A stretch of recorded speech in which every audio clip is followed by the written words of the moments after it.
ಡಿ.ಕೆ. ಶಿವಕುಮಾರ್ ಅವರು ಮುಖ್ಯಮಂತ್ರಿ ಆದ ಮೊದಲ ದಿನದಿಂದಲೂ ಕೂಡ ಇದೇ ರೀತಿಯಾದಂಥ ಸಮಸ್ಯೆಗಳನ್ನು ಎದುರಿಸ್ತಾ ಇದ್ದಾರೆ. ಯಾವ ರೀತಿ ಅದನ್ನು ನಿಭಾಯಿಸ್ತಾರೆ ನೋಡಬೇಕು.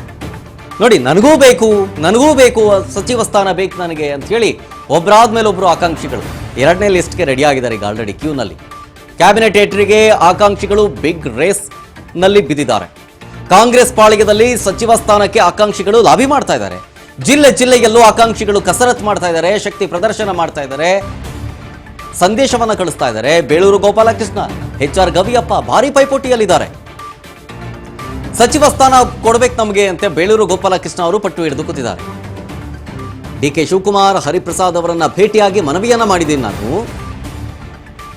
ಲಾಸ್ಟ್ ಟೈಮು ಡೆಲ್ಲಿಗೆ ಹೋಗಿಲ್ಲ, ಈಗಲೂ ಕೂಡ ನಾನು ಹೋಗೋದಿಲ್ಲ.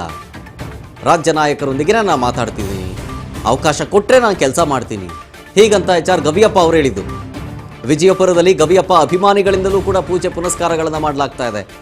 ಮೊದಲನೇ ಲಿಸ್ಟ್ ಆಯಿತು, ಅಟ್ಲೀಸ್ಟ್ ಎರಡನೇ ಲಿಸ್ಟ್ನಲ್ಲಿ ತಮ್ಮ ನಾಯಕನ ಹೆಸರು ಬರಲಿ ಅಂತೇಳಿ ಗವಿಯಪ್ಪ ಅವರ ಅಭಿಮಾನಿಗಳು ವಿಶೇಷ ಪೂಜೆ ಪುನಸ್ಕಾರಗಳನ್ನು ಮಾಡ್ತಾ ಇದ್ದಾರೆ. ಕೇವಲ ಇವರೊಬ್ಬರೇ ಅಲ್ಲ, ಬೇಳೂರು ಗೋಪಾಲಕೃಷ್ಣ ಅವರು ಕೂಡ ಪೈಪೋಟಿಯಲ್ಲಿದ್ದಾರೆ. ಅವರೂ ಕೂಡ ಪಟ್ಟು ಹಿಡಿದು ಕೂತಿದ್ದಾರೆ, ನಮಗೆ ಎರಡನೇ ಲಿಸ್ಟಲ್ಲಿ ಸಚಿವ ಸ್ಥಾನ ಬೇಕು ಅಂತ.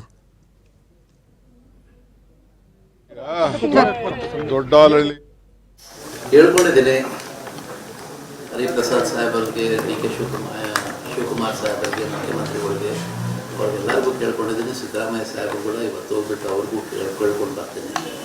ಇನ್ನು ಹೈಕಮಾಂಡಿಗೆ ಅವ್ರಿಗೆ ಬಿಟ್ಟಿದೆ, ಒಂದು ಅವಕಾಶ ಮಾಡಿಕೊಡ್ಬೇಕು ಅನ್ನೋದೊಂದು ನನಗೆ. ಡೆಲ್ಲಿಗೆ ಹೋಗೋ ಪ್ಲಾನ್ ಸರ್? ಡೆಲ್ಲಿಗೆ ಲಾಸ್ಟ್ ಟೈಮ್ ಹೋಗಿದ್ರೆ ಸರ್, ಡೆಲ್ಲಿಗೆ ಹೋಗೋ ಪ್ಲಾನ್ ಇದೆ ಸರ್? ಲಾಸ್ಟ್ ಟೈಮ್ ಏನು ಡೆಲ್ಲಿಗೇನು ಹೋಗಿಲ್ಲ ನಾನು. ಬಟ್ ಏನಂದರೆ ಹೈಕಮಾಂಡ್ನಿಂದ ಏನಂದರೆ ನಮ್ಮ ಕುಟುಂಬ ಮುಂಚಿನಿಂದ ಕಾಂಗ್ರೆಸ್ನಲ್ಲಿ ಇರೋದು ಅವ್ರಿಗೆ ಗೊತ್ತಿದೆ. ಲಾಸ್ಟ್ ಒಂದು 50 ವರ್ಷದಿಂದ ನಾವು ಕಾಂಗ್ರೆಸ್ನಲ್ಲೇ ಇದ್ದೀವಿ. ಹಾಗಾಗಿ ಕಾಂಗ್ರೆಸ್ಗೂ ಒಂದು ಬೆಳೆಸಲಿಕ್ಕೆ ಒಂದು ಅವಕಾಶ ಆಗುತ್ತೆ, ಪ್ಲಸ್ ಕ್ಷೇತ್ರ ಕೂಡ ಡೆವಲಪ್ಮೆಂಟ್ ಮಾಡಲಿಕ್ಕೆ.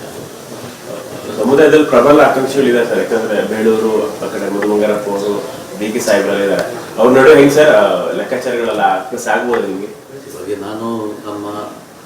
ಇವಾಗ ನಾವೆಲ್ಲ ನಮ್ಮ ಉತ್ತರ ಕರ್ನಾಟಕದಲ್ಲಿ ನಾವು ಗೆದ್ದಿರೋದು, ನಾನಾಗಲಿ, ಮಾಲಿಕೆ ಗುತ್ತದಾರ ಆಗಲಿ, ಇವರೆಲ್ಲ ನಾವು ಗೆದ್ದಿರೋದೊಂದು ಜನರ ಬೆಂಬಲದಿಂದ, ಜಾತಿ ಮೇಲೆ ನಾವು ಗೆದ್ದಿಲ್ಲ.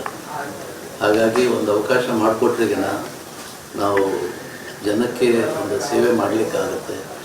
ನಾನು ಕೇಳ್ತಾ ಇರೋದು ಮುಖ್ಯವಾಗಿ ನಮ್ಮ ವಿಜಯನಗರ ಜಿಲ್ಲೆ ಹೊಸ ಜಿಲ್ಲೆ ಆಗಿದೆ, ಭಾಳಷ್ಟು ಅಭಿವೃದ್ಧಿ ಕಾರ್ಯಕ್ರಮಗಳು ಮಾಡುವ ಇದ್ದಾವೆ.